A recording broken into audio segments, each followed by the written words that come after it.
Hello everyone. Today I'll be talking about wireframing in Figma, and we need to talk about what wireframing means. And at the end of this class, we will take a wireframe and convert it into an high fidelity prototype.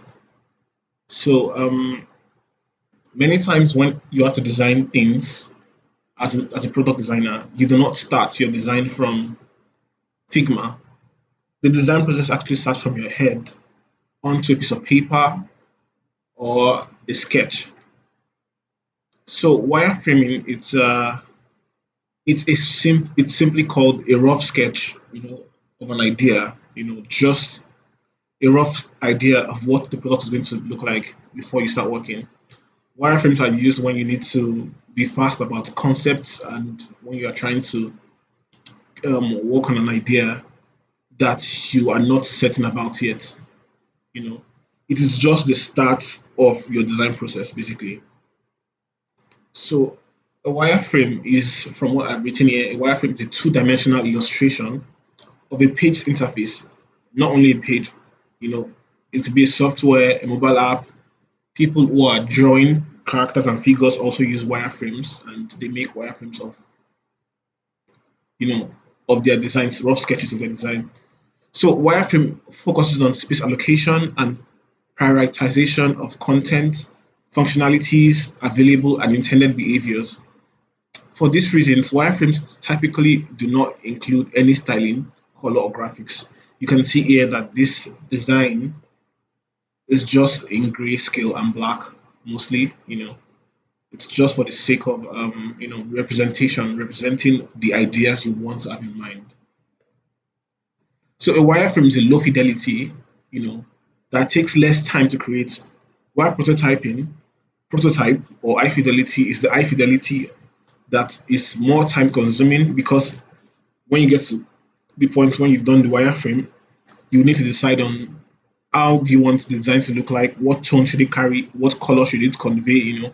You're doing a fintech product, you start to wonder, okay, so at this point, what brand style do we use? What shadows do we use?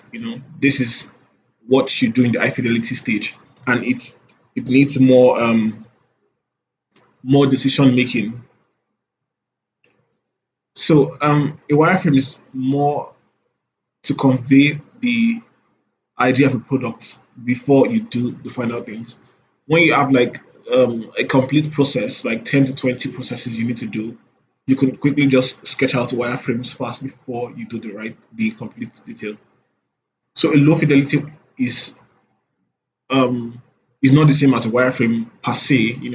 These terms are interchangeable. Not like it's important for you to, this is not an argument or certainty. I'm just stating that we can have low fidelity, then wireframes, or mid fidelity, then the actual high fidelity. So low fidelity is, it's just the sketch you do on paper, the raw thing you do on the paper.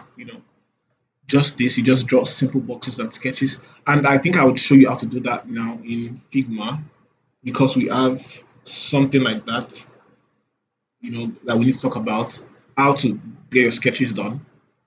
So if you are trying to do a low fidelity wireframe, you could use Figma, you could use a piece of paper, you could use FigJam, which I'm going to show you how to use shortly.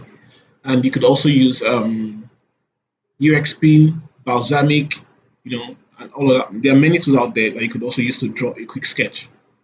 So I would show you what I have done, previously, for this course or for this, class, and you'll see what it looks like. And we should also sketch a quick wireframe. I'll just quickly delete this and we'll start from the beginning together.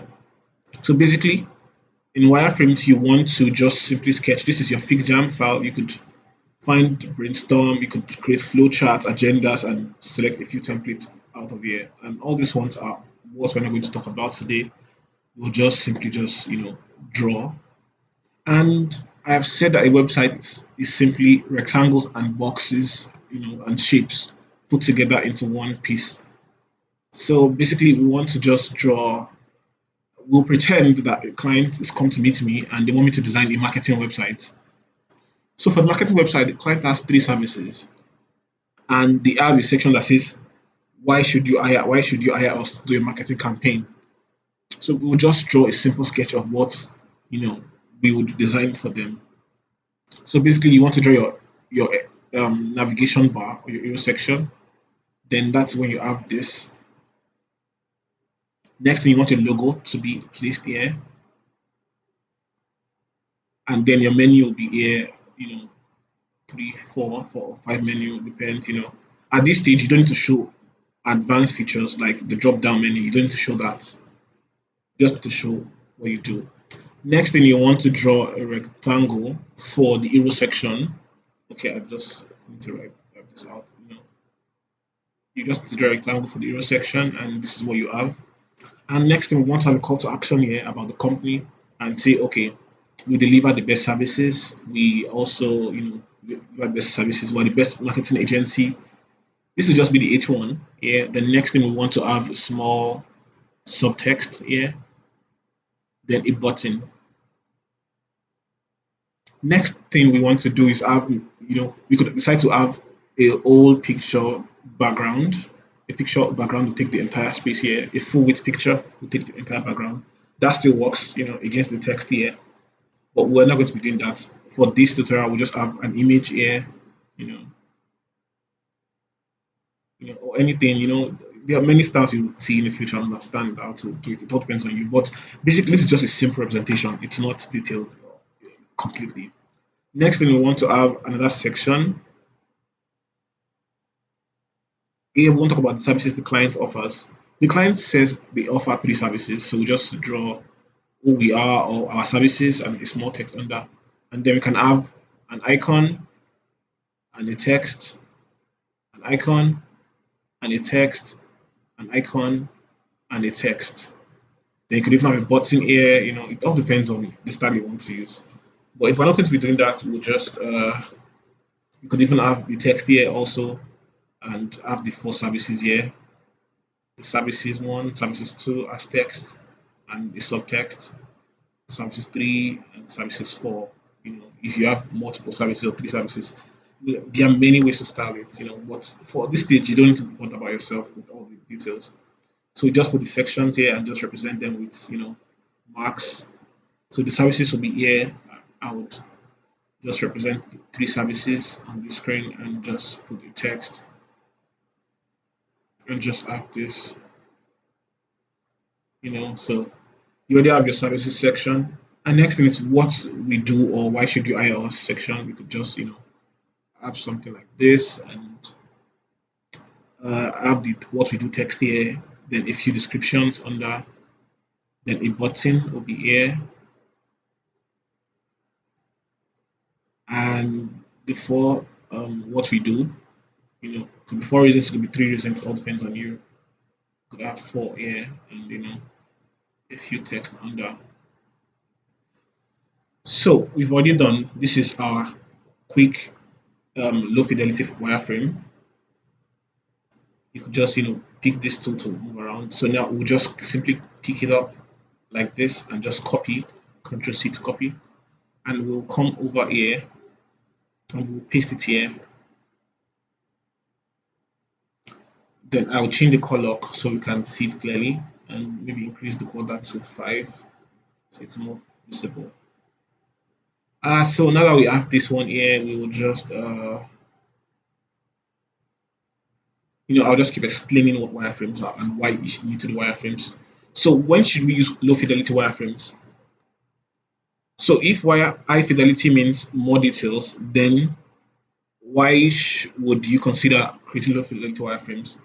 Low fidelity wireframes are good when you're just starting out a new design. I've explained earlier, when you don't have, you want to just have it rough, it is from low fidelity you start to fine tune what you want, the idea you want, and create the high fidelity design.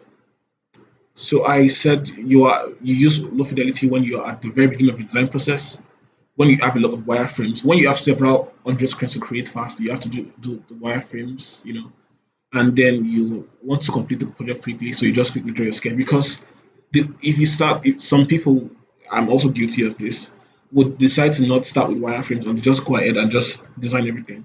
And the decision making you have to make at that point where you are making the full and the high fidelity instantly. It takes a lot of time, it takes a lot of brain power and time to create. So it's usually best to start with wireframe so that you can have what you want to do, then you interpret it into your actual design. So we also have medium fidelity wireframes. And I said the medium fidelity wireframe is a step up from its low fidelity counterpart. Medium wireframes will have more details, including accurate spacing, heading, and buttons. So in our design here, we didn't care if this is 10 pixel, if this is if this is 100 by 150 pixels. We don't care about that at this stage. But in mid fidelity wireframe, we care about that now. This is when we start to space everything and be more precise with our spacing and our layouts. So we'll quickly convert this design into a low fidelity, into a wireframe, in a mid fidelity wireframe, simply by selecting our frame. Then we go to desktop and choose our desktop size. So this is it. Next thing, we want to make this section. So we draw rectangle or frame, depends on whichever you want to use. I mostly endorse us using frame. It's always good to use frame. Then I'll make the height 70 for my frame. And since we're using a frame here, as you can see, we'll fill it up with a color and just give it a gray color. Give it this light gray. The next thing, we want to have a text that says logo, and we'll make it 24 bold and bring it into the design. We would want to give our layout grid. I've explained several times why we need layout grid, but for those watching this video for the first time, layout grids help the designer map out layouts and be more precise with your sections. It also helps the developers make accurate designs that are better when you're working. So we'll make our layout grid now and just use a column, and we could do 10 or 12. We could do 12 and do 100 margin, and we could do 120. Let's do 120. It all depends on how you want to take the direction. 24 or 16. 24 is just fine. So I've actually done this already, so I'll just speed it up by showing you one of the designs I've done. I'll pick up this and start showing you how to make your low fidelity design. So next, I said you want to have your from here. You want to have your section for the menu. So we just pick the menu and we just have it here.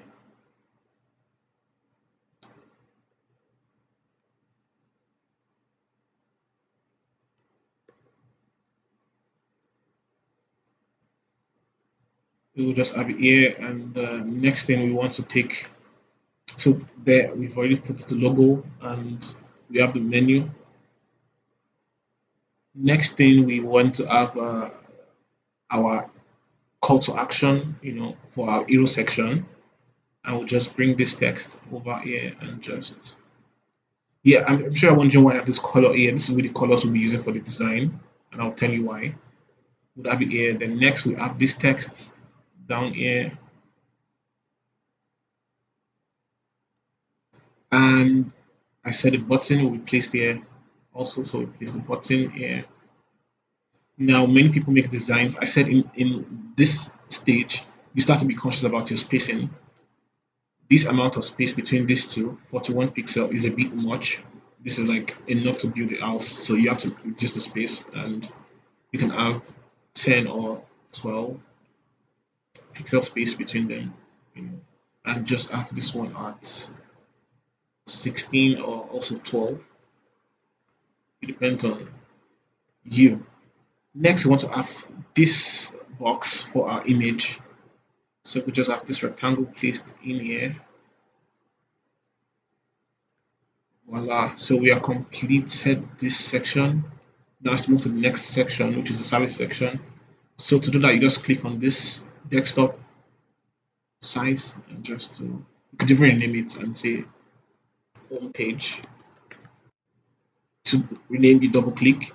Next thing, you drag this section down to increase the size of the rectangle, of your for your design page, your screen. Next, we want to have this large, H2 and the subtext. So just pull this to, because I've already done it. I'll just pull it down here.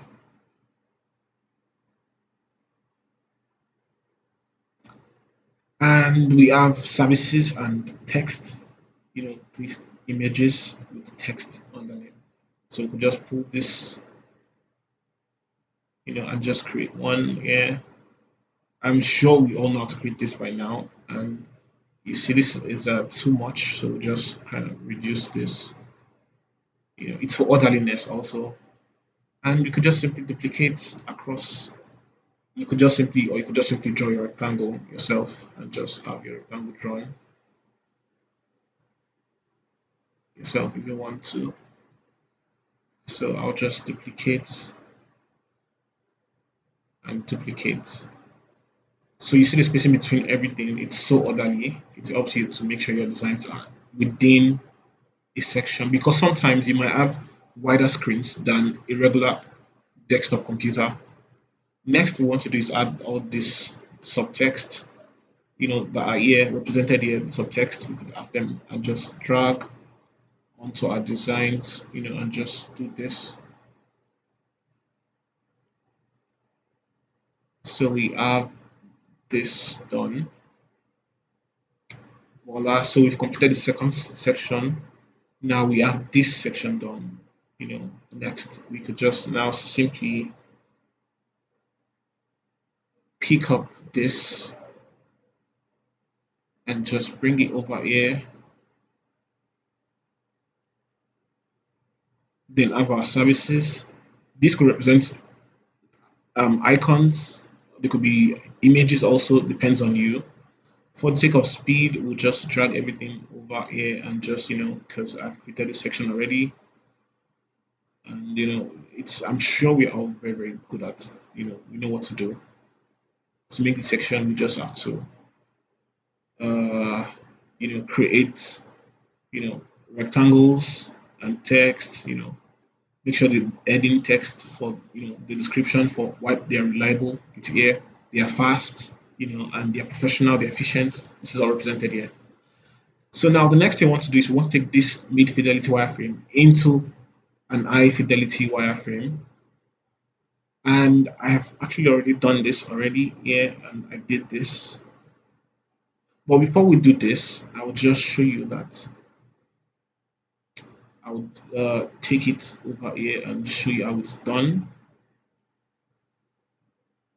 And to make this into this, we just have to simply go to Unsplash to pick our sections, and we just go to Unsplash, run the software, or the plugin rather, run the plugin.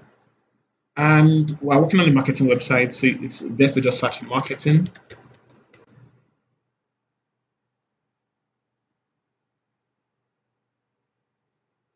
And just select your image, then you place an appropriate image inside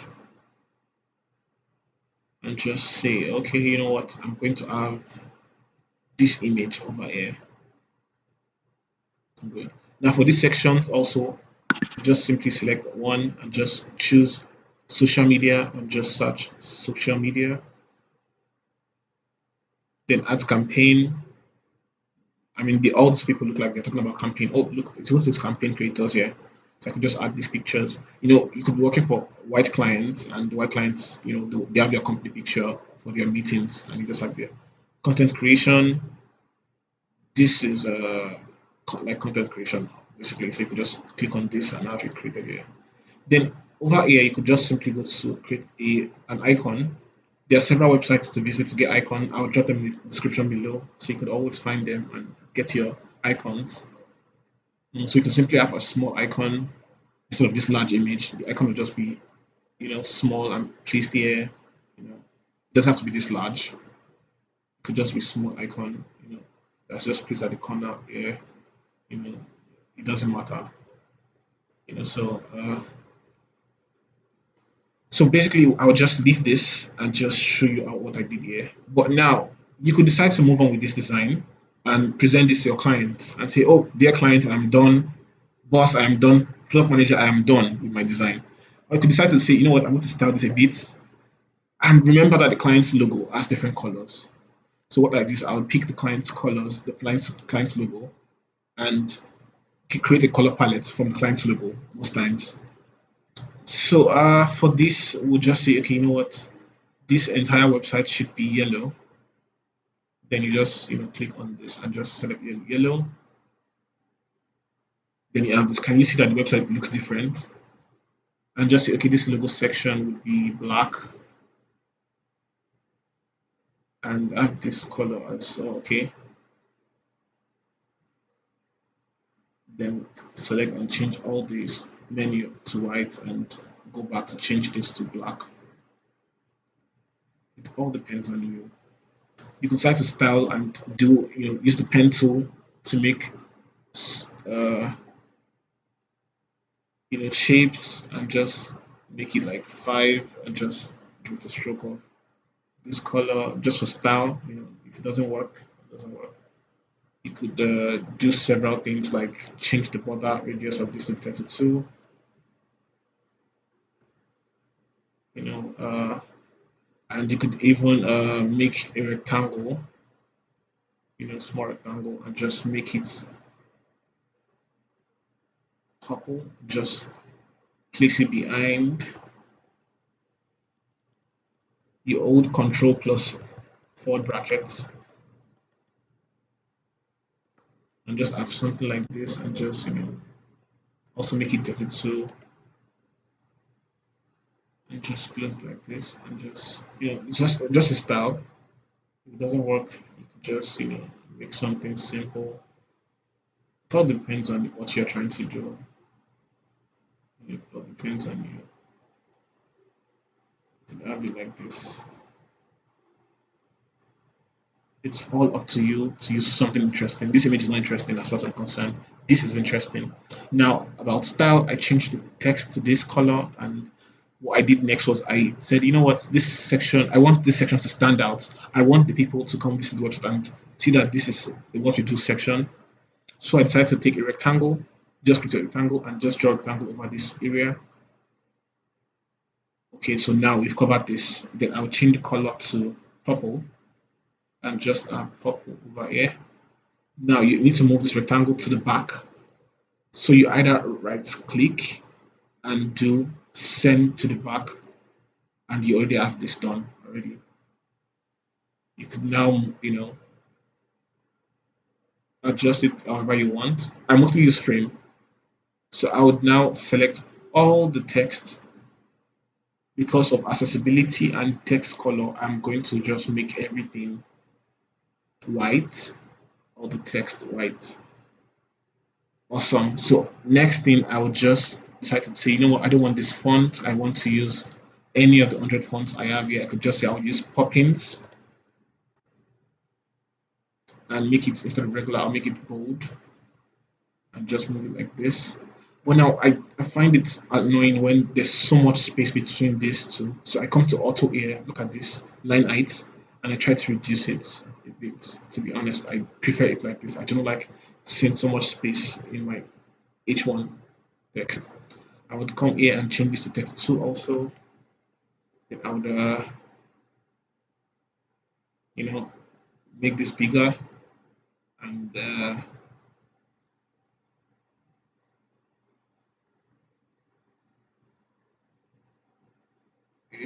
could have this as white and make it even. You know, it all depends on what you want to do. So if you're going to change the typography here, you must change it across all these parts. So when you're designing, also take note that you must just use two fonts. It's best to just stick with two fonts, one for the heading and one for the subtext. I want to move this font a bit closer because the space is too much, and also do this. So there you have it. This is what your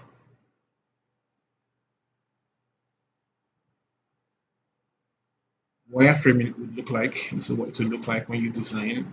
You know. So at the end of the day, we already have our low fidelity wireframe, we have a mid fidelity and high fidelity wireframe. So this is how to design, and this is how to take your designs from concept to realization. And this is how I've been able to do it. I hope you have been able to understand this. And if you have questions, please ask. Thank you for watching.